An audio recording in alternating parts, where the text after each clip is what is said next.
At his teacher's funeral, the main character, he's keeping an eye out for the emperor's brother because this man was once a student of his teacher. So he figures the man would be at the funeral, but he doesn't catch him anywhere. But he was just really good at hiding. And the main character just didn't see him. The main character and the male lead, they find out that the main character's family owns a gambling house. His uncle had built one. That's why his uncle kept going to this location. And that somebody owed this gambling house money and was refusing to pay it. So the male lead and the main character, they go to deal with the problem. They make this dude think he's winning against him when in actuality he's losing, and he loses big time. The gambling house knew who the main character was because he looks like his uncle. They knew he was the owner of the place. They talk to him later after messing with this dude, and he tells them that he will get it handled practically, and that they apologize that they haven't handled it before. But like, this dude has ties to somebody in government, and it also doesn't help that the group of people who've been trying to get the former emperor put on the throne was also causing havoc and issues in their gambling house. So there wasn't really much they could do. And the main character tells them that it's fine, that he got this handled. And he does. He gets it handled. He makes this dude pay up. He basically follows this dude home, tells this dude's dad what's going on. This dude gets punished by his dad, and the dad promises to come up with a certain plan to pay the main character off. I don't know how he handles the group of people who have ties to the group of people who wanted to put the former emperor back on throne, but the main character figures that the former emperor, who is still alive, was trying to use this moment to collect money and people onto his side. The reason why I say this is because the former emperor shows up and he has a meeting with the main character and Malid. He also reveals to them that he has ties and connections to the Malid's brother, because the man with him is the Malid's brother's right-hand man. The reason why the former emperor came out to talk to the main character is because there was things he needed the main character to promise. One was the protection of the sworn brother general. The second was to not trust the sneaky snake of a friend the main character has. Like, he knows his brother already doesn't trust this man, but to make sure to keep eyes on this man. The third is to make sure that war doesn't break out between the Malid's people and the main characters. I think that's what he was asking. He was asking something about the relationship the two. I think he wanted them to stay allies and connected to each other, not want war, but something like that. It probably was wrong, and I misunderstood that part, but I think that's what he was asking, and the main character was stating that he really couldn't keep that promise. That one, he is sure his hands are tied about. He's not sure about. And then the last was he wanted the main character to get out of it. Like, he wanted the main character to escape as soon as possible.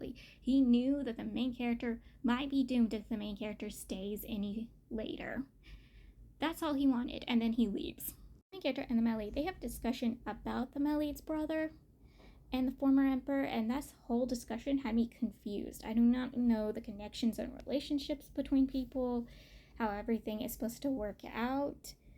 Like, the Malid is still wanting to become the leader of his people, but he also has to deal with his brother, and his brother has to deal with him, but I also do not know how they're going to deal with that.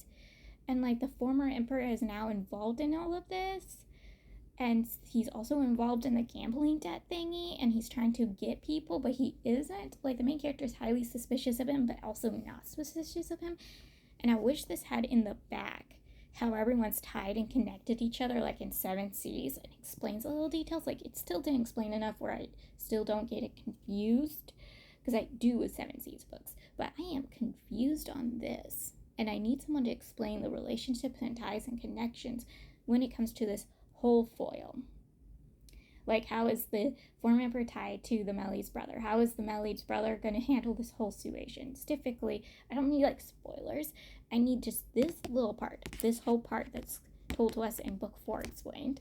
The character and the Malid, they return back to the capital, and the emperor tries using the sworn brother general to try to keep the main character on his side, basically threatening to keep this man imprisoned if the main character doesn't stay by his side, because, like I said, this dude is creepily obsessed with the main character. He's not going to let the main character go. He's going to use everything in his power to keep the main character by his side, and this frustrates and upsets the Malid.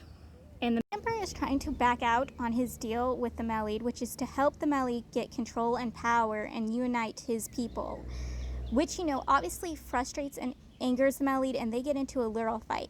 Now, I don't really think he was trying to fully back out, like he was trying to push it back as farther as he could, and the Melid wanted to be done right at this exact moment. Like, he needed the men at this exact moment because he knew of his brother's ties with the former emperor. I think it's because of these ties with the two that he wanted the plan to go exactly now. But I also think that the emperor was trying to just fully back out, and so literal fight between the two, the main character literally had to get in between them, stop their fighting, and come up with a decision that worked for all of them. The character in the Melid finds out from a messenger after the emperor leaves that the main character's cousin has been chosen to be the emperor's chosen wife, his chosen empress. Obviously, they're displeased and disgusted by this, and they're going to put their foot down, and they're going to go to the palace and go, yeah, no, this isn't going to happen. Because again, she's in a relationship with the sworn brother general. Like, they're supposed to be happy with each other, and now he's going to ruin this for all of them. He hasn't ruined enough, and he's going to do this. And we all know he's doing this to keep the main character tied down to him, that the main character can't leave him, especially when he's trying to give the main character the royal uncle title. Like, he's trying to do that too by going through this marriage, which again will tie the main character to him. And we all know that these kinds of things happen in stories. If they can't have the person, they'll go after the person's relative or someone that looks like the person. So we all know this man is going full on crazy